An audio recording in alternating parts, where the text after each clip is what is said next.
All right, what is up, everybody? We are back with another edition of Everyday Hoops.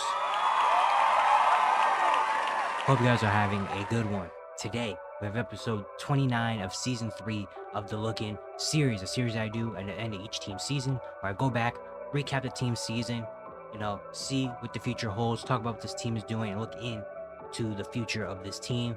Today's episode is on the Indiana Pacers. Thank you guys for the views on the videos and the shorts recently. I really appreciate it. If you do like the content around here, consider subscribing, liking, turn notifications to all stuff like that. I'd really appreciate it. Really upset a lot. I'll link to my Twitter and all that stuff down in the description below. And yeah, don't waste any more of your time. Let's get right to it. So we're talking about the Indiana Pacers today. They just lost in Game 7 of the NBA Finals. And what was a magical and improbable playoff run. One of the most fun playoff runs by a single team that I can remember in a pretty long time. Like, just the game winners, the magical moments, the never say down mentality that they had. This was a special Indiana Pacers team, a 2025 team that I will not forget for a little while. From all the moments they had, I mean, you got to give them credit and commend them for what they went through, even in the regular season. If you don't remember, they started off the year 10 and 15. There were 5 games under 500 to start the season, and things were not looking great. But yet, they flipped the switch once they hit 2025. And they went on a big run the second half of the season, ended up winning 50 games, despite, going 10 and 15 to start. Going to the playoffs where they were underdog, and dang near every series that they played, they were an underdog. And yet they found a way to either win it or make it as competitive as possible. When you talk about the Bucks, with even though they were the favorites to beat the Bucks, still taking on Giannis, who was destroying them every game. They took care of the Bucks. Even that game 5 where Halliburton had the great overtime and they were down 7 with 40 seconds left, came back to win that game to eliminate them. Against a Cavalier team that won 4 games, 65 games in the regular season, the best regular season team in the Eastern Conference, and they took care of them in 5 games. That game 2 where Donovan Mitchell has 40 and they come back from down 20 and Halliburton hits that shot to stun them and go up 2-0. They win by 30 something in game 4 and have another comeback in game 5 to win that series. Go to the conference finals against the Knicks, where they're the underdog. The Knicks just took out the reigning champs, just took out the Celtics. The Knicks were the favorites. And to come in and have that insane game 1 where they're down 15 in the fourth quarter. Halliburton hits that shot. They go to overtime and they win that game. They have big moments and they come out and win that series in 6. Go to the NBA Finals, face off against an OKC team that's one of the best we've seen in regular season history. Like them, hate them, whatever you say about them. They won 68 games in the regular season and only had 4 losses going into the finals.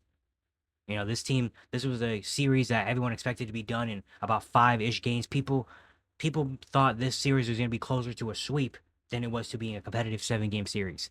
And they pushed from stealing that game 1 where Halliburton hits that shot, winning game 3, being a couple minutes away from going up 3-1, winning with their back against the wall in game 6 at home, destroying them, winning by 30 in a game 6 where you're down 3-2 and the season's on the line, to force a game 7 against this historic team that we're going to look back on in a couple years and be like, dang, that Thunder team was really good, numbers wise, defensively wise, and all that stuff, even though a lot of people have their things to say about them. But Indiana just had an incredible season, an incredible playoff run. This is a really good team with a really good coach. It really sucks the way it ends, with the Halliburton injury. It just really sucks the air out of everything. And it sucks that that's the way it had to end. They couldn't really get a fair chance to cap their season off with potentially a trophy, an improbable trophy. Could be one of the craziest runs we've ever seen. But, unfortunately, they couldn't do it. But I got to give all the respect and credit to them because they were awesome. Now we look at the future because things change. Before, if they would have lost the series before this game 7, all that stuff, we all would have still been like, dang, sucks, but it's a really good season. And they're going to be back and probably going to be in this position again next season with this team and how good they are, and with how kind of how wide open and kind of uncertain a lot of the teams in the Eastern Conference are right now. Indiana should be right back in that mix. And then the Halliburton injury, the torn Achilles, I just got confirmed literally right before I started recording. Shams confirmed the torn Achilles, and now this changes things for Indiana. This changes things for next season, because now next season, I don't want to say it's going to be a wasted season, but next year the Indiana Pacers are not going to be as good next season. Halliburton is the engine to this team. He is the Indiana Pacers. He makes things go. He controls the pace. He puts everybody in position. He hits big shots.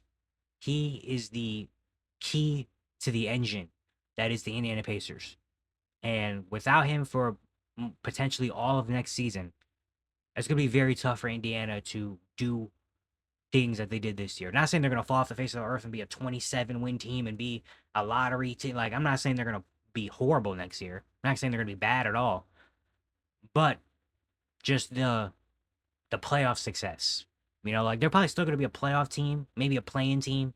But again, it depends on because a lot of teams in Eastern Conference right now are kind of up in the air. Boston isn't probably going to be as good next year with Tatum's injury, and they're going to have to trade some people. The Bucks are still trying to figure out what they have with Giannis next to him.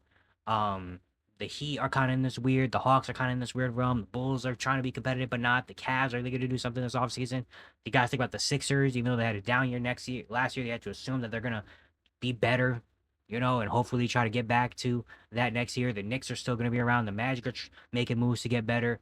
Like there's a lot of just kind of questions in the Eastern Conference about what's going to happen, who are going to be the top teams, who's going to be able to win the East. So Indiana, I think could still absolutely be a 40+ win team and make the playoffs without Tyrese, and because they got good players, they got good coaching. You still have Pascal, Nemhard, Neesmith, a good bench. Like you still have some good players on that team. So I'm not saying they're going to fall off the face of the earth next year like the Grizzlies did, in 2024, where they had no John Bain and they just kind of, they won like 27 games that like I'm not saying that's going to happen. But in terms of getting back to the conference finals for the third year in a row and getting to the NBA finals, it's going to be hell of a lot more difficult. Not saying it's impossible because this Pacers team shows nothing is impossible, but it's just it's going to be very hard to do. So next season, unfortunately, I don't want to say it's going to be a waste of a season, but it's down that path if Halliburton's not there. Because while they'll still be able to stay afloat, I don't think they're going to make it as far as they did. So it sucks that you kind of, with this game, with that injury, you kind of have wasted and have lost the flair for next season, unfortunately. And what they do in the offseason, Miles Turner is up for some money. And before this series, it looked like Miles Turner was going to get a pretty big bag, a deserved bag. He was having a great playoff run, He did not have a good final series. There was a lot of moments I'm just like, man, I don't want to see Miles Turner on this court. I'd rather see Obi Toppin on this court right now because I just can't. I don't know about this Miles Turner. I still think he's going to get paid. I still think the Pacers are going to pay him. Before this series, the Pacers, they came out and said, like, this is the first time they're probably going to go into the luxury tax and be an expensive team because they see we have this right now. This is the most success we've seen since the Reggie Miller days. In the late 90s, early 2000s, we were winning 60 games and going to the finals and, battling with the Pistons and the Nets and them. Like this is the most success we've seen in 20 years. So, like, obviously we got to keep this team together around as long as possible. Again, now without Halliburton for an entire year, it's going to really put things on hold for a second. But now you just got to kind of plan and hope for 2027 and wait for the stars to align there. And who knows what the NBA looks like. The way things move right now, who knows what the Eastern Conference looks like in 2 years. We don't know what's going to look like in a couple months. When October comes around, we don't know what the Eastern Conference is going to look like. We can't even imagine what it's going to look like in 2027. So yeah, do they pay? I think they still probably end up paying Miles Turner because they kind of feel like they have to. They've already kind of put it out in the air, and so for them to not do it would kind of be, he is a Indiana Pacer. He's Mr. Pacer. I mean, he's been there for what 10 years. He's been one of the heart and souls of this team. So like, yeah, they're probably gonna pay him. Is it gonna be worth it? I don't know. I mean, he didn't have a good final series, but don't let that take away from the fact that he's still an important piece on this team in terms of his 3-point shooting, his defensive ability, his block shots ability, and just what he means to the team. Just because he had a couple bad games doesn't take away from the fact that he still is a good player and he still deserves it of being there and being a starting center for the Pacers. It's just now the money's gonna look a little bit, you know, it's gonna look a lot weirder. Like I still think Indiana's gonna pay him. I'll kind of be shocked. I feel like if Indiana says we're going a different direction and they send him away or whatever. But the money's definitely gonna look. Maybe the money isn't as crazy now. Maybe they kind of talk down the price a little bit. Maybe they still have some wiggle room to do other things because again, they already kind of have hinted and established that they're going to pay. They're willing to pay. They are going to be willing for the first time in a very long time, well, maybe ever.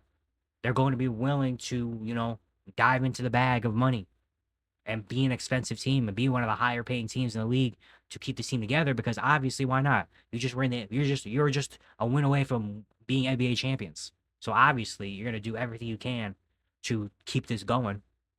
But again, it just really sucks that next year's probably gonna be like a waste of a season in quotes. That, without our guy, things are gonna be like really hard. But I still believe this team is good.